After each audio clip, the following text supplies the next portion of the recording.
Hi, I'm Ben Mankiewicz. Welcome to TCM, where we're honoring writer and director David Lynch with a lineup of his feature films. Lynch died in January at the age of 78, 4 days before his 79th birthday.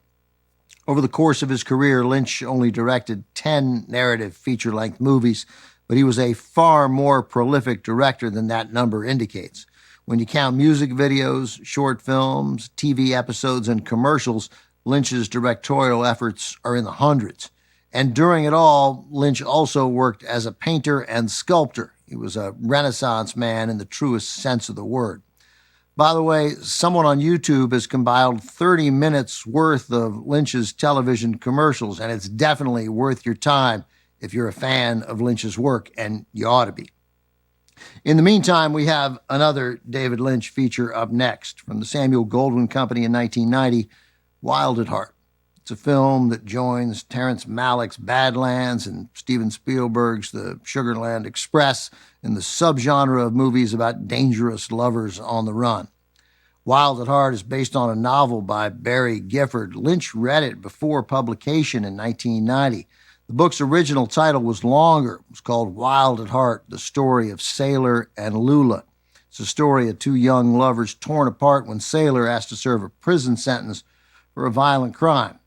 When he gets released and the couple reunites, they decide to skip out on his parole and head across the country to start a new life in California, and that does not sit well with Lula's mother.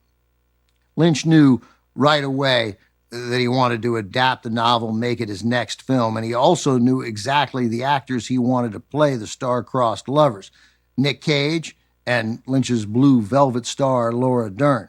Once they were on board, Lynch wanted Cage and Dern to serve an integral role in bringing the story to life, so he sent them on a road trip together from L.A. to Vegas so they could bond.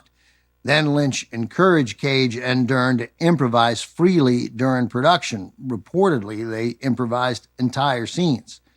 There are a number of familiar faces from Lynch's Blue Velvet in Wild at Heart, including Isabella Rossellini, who was in a romantic relationship with Lynch at the time. You'll also see Lynch's longtime friend and collaborator, Jack Nance. Rest of the cast includes several actors from Lynch's television series Twin Peaks, as well as Willem Dafoe, Harry Dean Stanton, and Crispin Glover. And playing Laura Dern's mother for the first time on screen, her real-life mother, Diane Ladd, who earned an Academy Award nomination for this performance. From 1990, David Lynch's Wild at Heart.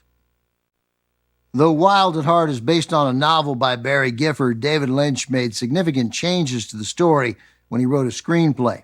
He killed off characters who didn't die in the book and added others, including the girl fatally injured in the car wreck. He also gave the film a happy ending. In the novel, Sailor and Lula do not end up together, but Lynch believed the book's ending was too bleak. Lynch came up with the Wizard of Oz sequence to give the couple the ending he felt they deserved. Cage and Dern each enjoyed working with David Lynch, and in the days following Lynch's death in January of this year, they shared their thoughts on him. Cage said he never had more fun on a film set than David's, and he went on to call Lynch solid gold. Dern, who worked with Lynch on several more film and TV projects, penned a tribute essay to Lynch for the Los Angeles Times, where she called him art's greatest dreamer, as well as her dearest friend. Ahead tonight, another David Lynch picture, his 1992 prequel to his landmark television series Twin Peaks. Twin Peaks, Fire, Walk With Me, is next on Turner Classic Movies.